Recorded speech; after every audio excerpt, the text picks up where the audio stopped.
Smart Ahmednagar news. Dhangar समाजाला वेडबोळणाऱ्या आमदार सोळंकी यांनी समाजाची माफी मागावी। पांडुरंग माने यांचा सोळंकीचा फोटो गटारात ठेवून निषेध नोंदवण्याचा दिला इशारा। जामखेड तालुका प्रतिनिधी अमृत कारंडे।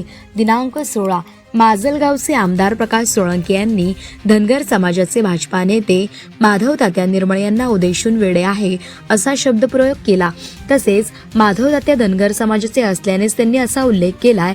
त्यामुळे पुढच्या 2 दिवसात आमदार सोळंकी यांनी त्यांच्या वक्तव्यावरून धनगर समाजाची माफी मागितली नाही तर त्यांच्या घरासमोर समाज बांधव आंदोलन करतील। परंतु जामखेड येथील समाज बांधव देखील सोळंकेचा फोटो गटारात ठेवून निषेध नोंद करतील असा इशारा धनगर समाजाचे नेते पांडुरंग माने यांनी दिला आहे। यावेळी पांडुरंग माने, शिवसेना नेते तुषार बोथरा, भाजपा युवक नेतृत्व दादासाहेब म्हेत्रे युवक नेतृत्व उपस्थित होते। पत्रकारांशी बोलताना माने म्हणाले, आमदार प्रकाश सोळंकी यांनी काही युट्यूबरला दिलेल्या प्रतिक्रियेत माधव निर्मळ यांचा उल्लेख वेडा असं केलाय।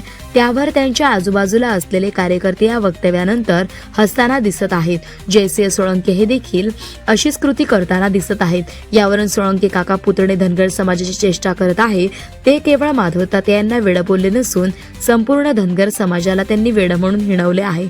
सोळंके यांच्या वक्तव्याचा आम्ही निषेध करत असून पुढच्या 2 दिवसात आमदार सोळंके यांनी त्यांच्या वक्तव्यावरून माफी मागावी, अन्यथा त्यांच्या घरासमोर आंदोलन करण्याचा तसेच जामखेड येथे गटारात फोटो ठेवून निषेध नोंदवण्याचा इशारा पांडुरंग माने यांनी यावेळी व्यक्त केलाय।